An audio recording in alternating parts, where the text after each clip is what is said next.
مجاہد رحمت اللہ علیہ فرماتے ہیں کہ حضرت ذوالکفل ایک نیک بزرگ انسان تھے جنہوں نے اپنے زمانے کے نبی سے عہد و پیمان کیے اور ان پر قائم رہے، قوم میں عدل و انصاف کیا کرتے تھے۔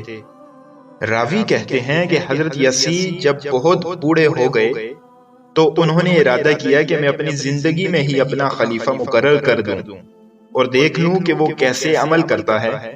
چنانچہ لوگوں کو جمع کیا اور کہا کہ 3 باتیں جو شخص منظور کر لے میں اسے خلافت سونپتا ہوں۔ دن بھر روزے سے رہے، نمبر 2 رات بھر قیام کرے، عبادت کرے، نمبر 3 کبھی بھی غصہ نہ ہو۔ کوئی اور تو کھڑا نہ ہوا، لیکن ایک شخص جسے لوگ بہت ہلکے درجے کا سمجھتے تھے کھڑا ہوا اور کہنے لگا، میں آپ کی شرطوں کو پورا کر دوں گا۔ آپ نے جواب دیا، کیا تو دنوں کو روزے سے رہے گا اور راتوں کو تہجد پڑھتا رہے گا، اور کیا تو کسی پر غصہ نہ کرے گا؟ اس نے کہا ہاں۔ حضرت یسی نے فرمایا، اچھا اب کل سے ہی۔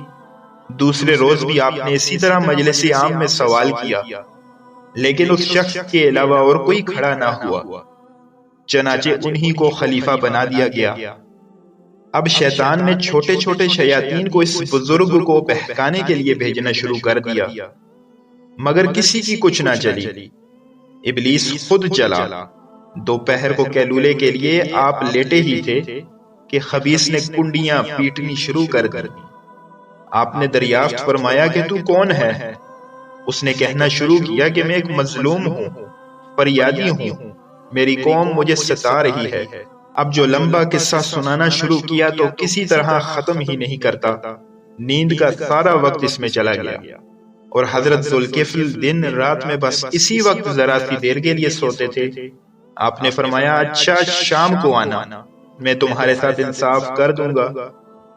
اب شام کو جب آپ فیصلے کرنے لگے، ہر طرف اسے دیکھتے ہیں لیکن اس کا کہیں کچھ پتہ نہیں، یہاں تک کہ خود جا کر ادھر ادھر بھی تلاش کیا مگر اسے نہ پایا۔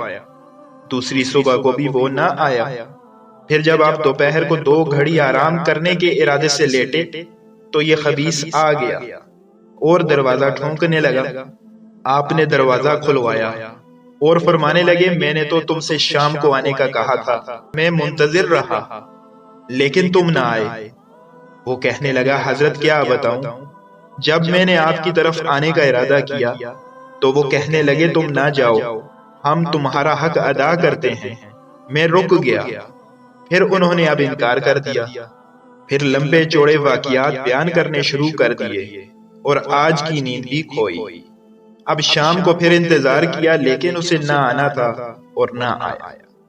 تیسرے دن آپ نے آدمی مقرر کیا کہ دیکھو کوئی آدمی دروازے پر نہ آنے پائے، مارے نیند کے میری حالت غیر ہو رہی ہے۔ آپ ابھی لیٹے ہی تھے کہ وہ پھر آ گیا۔ چوکیدار نے اس سے روکا مگر یہ ایک طاق میں سے اندر گھس گیا اور اندر سے دروازہ کھٹکھٹانا شروع کیا۔ آپ نے اٹھ کر پہرے دار سے کہا کہ میں نے تمہیں ہدایت کر دی تھی، پھر بھی دروازے پر آنے سے اسے نہ روکا۔ چوکیدار نے کہا، حضرت میری طرف سے کوئی نہیں آیا۔ اب جو غور سے آپ نے دیکھا تو دروازے کو بند پایا اور اس شخص کو اندر موجود پایا۔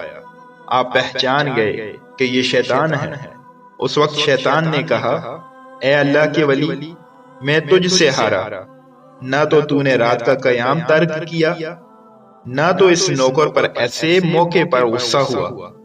بس خدا نے ان کا نام ذوالکفل رکھا، اس لیے جن باتوں کی انہوں نے کفالت لی تھی انہیں پورا کر کے دکھایا۔